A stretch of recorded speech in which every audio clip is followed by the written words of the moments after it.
क्या आपने कभी सोचा है कि क्या सचमुच हमारे आसपास ऐसे अदृश्य प्राणी रहते हैं जो छोटे छोटे होते हैं, लेकिन जिनमें इतनी ताकत होती है कि वे इंसान की जिंदगी बदल सकते हैं? गांवों की कहानियों में इनका नाम लिया जाता है चटिया मटिया। कहते हैं ये दिखने में बच्चों जैसे छोटे होते हैं, पर असली बच्चे नहीं होते। इनके चेहरे पर अजीब सी चमक और आँखों में लाल रोशनी होती है।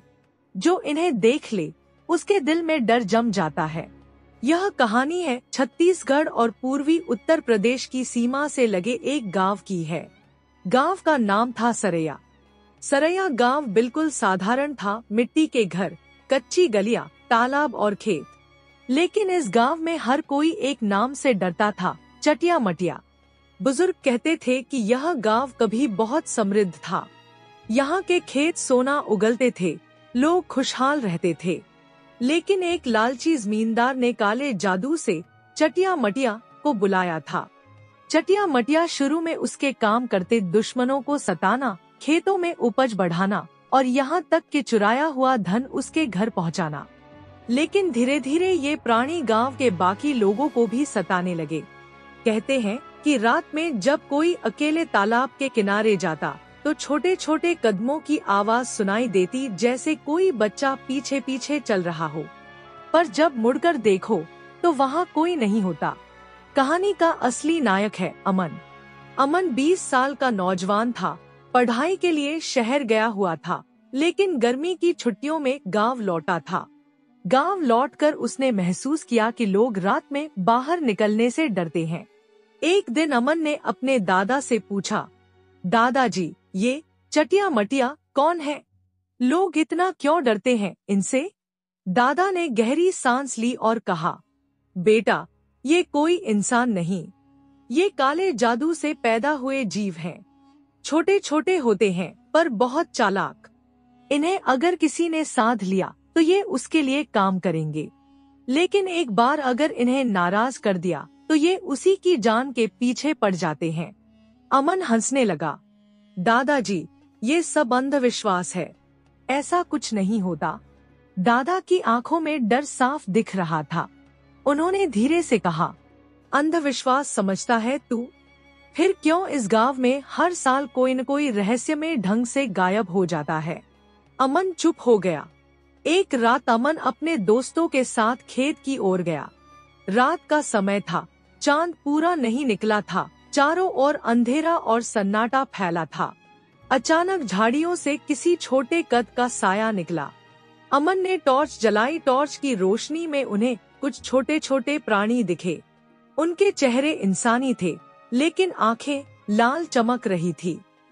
शरीर छोटा था, जैसे 5-6 साल के बच्चे का। दोस्त चीखते हुए भाग गए। अमन की टांगें कांपने लगी। वो प्राणी हंसने लगे। उनकी हंसी बहुत अजीब थी, जैसे एक साथ कई बच्चे खिलखिला रहे हों, लेकिन उस हंसी में मासूमियत नहीं, डर था। अमन किसी तरह भागकर घर पहुंचा। उस रात वो सो नहीं सका। अमन ने ठान लिया कि उसे चटिया मटिया का सच जानना है। वो गांव के सबसे बुजुर्ग आदमी नन्हे बाबा के पास गया। नन्हे बाबा ने कहा, बेटा, तू सच जानना चाहता है तो सुन। ये चटिया मटिया पहले इंसान ही थे। 100 साल पहले इस गांव के एक तांत्रिक ने अपने लालच में कुछ बच्चों की बलि दी थी। उन मासूम आत्माओं को शांति नहीं मिली। वे अधूरे प्राणी बनकर चटिया मटिया कहलाए। तभी से ये गांव में भटकते हैं। अमन कांप गया। तो क्या इन्हें रोका नहीं जा सकता? नन्हे बाबा ने कहा, हो सकता है, लेकिन इसके लिए बहुत साहस चाहिए। कोई शुद्ध आत्मा ही इन्हें मुक्ति दे सकती है। एक रात गांव में शादी थी। ढोलन गाड़े बज रहे थे। अचानक बिजली चली गई और अंधेरा फैल गया। लोगों ने देखा कि छोटे छोटे साए मंडप के पास घूम रहे हैं। दुल्हन बेहोश हो गई। दूल्हे के सिर पर चोट लगी। गांव में अफरातफरी मच गई। सब लोग समझ गए यह चटिया मटिया का हमला था। अब अमन को यकीन हो गया कि दादा और नन्हे बाबा सच कह रहे थे। उसने ठान लिया कि वह इन प्राणियों को मुक्ति दिलाएगा। वो नन्हे बाबा से सीखने लगा मंत्र, पूजा और साहस। नन्हे बाबा ने कहा, याद रखो बेटा, ये आत्माएं बुरी नहीं थी, इन्हें इंसानों ने ही श्रापित बना दिया। अगर तू इन्हें प्यार और शांति देगा तो ये तुझे कुछ नहीं कहेंगी। पूरे गांव के लोग मंदिर में जमा हुए। अमन ने हवन शुरू किया। ज्यों ही मंत्रोच्चार होने लगा, अचानक छोटे छोटे प्राणी मंदिर के चारों ओर दिखाई देने लगे। उनकी आंखों से आंसू बह रहे थे, लेकिन उनके चेहरे गुस्से से भरे थे। अमन ने साहस जुटाया और ऊंची आवाज में कहा, तुम लोग निर्दोष हो, तुम्हें इंसानों ने धोखा दिया, अब तुम्हें मुक्ति मिलनी चाहिए। इस अग्नि और मंत्र के सहारे मैं तुम्हें शांति देता हूँ। वो प्राणी चिल्लाने लगे, उनकी चीखें पूरे गांव में गूंज उठी। लेकिन धीरे धीरे उनकी चीखें सिसकियों में बदल गईं। एक एक कर सब प्राणी धुएं की तरह गायब हो गए। अमन थककर जमीन पर गिर पड़ा। गांव में शांति छा गई। अगली सुबह गांव वाले पहली बार बिना डर के बाहर निकले। सबने अमन को नायक कहा। नन्हे बाबा ने कहा, आज से यह गांव श्राप मुक्त है। अमन ने हमें चटिया मटिया से बचाया। लेकिन अमन जानता था कि उसने सिर्फ प्राणियों को भगा नहीं दिया था, उसने उन्हें शांति दिलाई थी।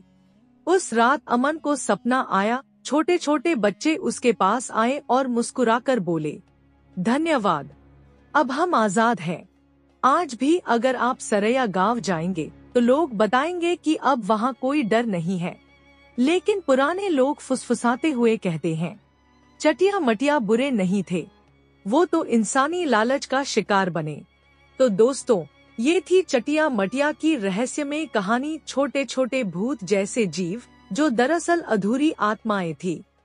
आपको क्या लगता है, ये सब सिर्फ कहानी है या सचमुच हमारे आसपास ऐसे प्राणी मौजूद हैं? कमेंट में जरूर बताइएगा। और हाँ, अगर आपको ये कहानी पसंद आई हो तो वीडियो को लाइक, चैनल को सब्सक्राइब और घंटी का बटन दबाना मत भूलिएगा, ताकि अगली रहस्यमय कथा आप तक सबसे पहले पहुँचे।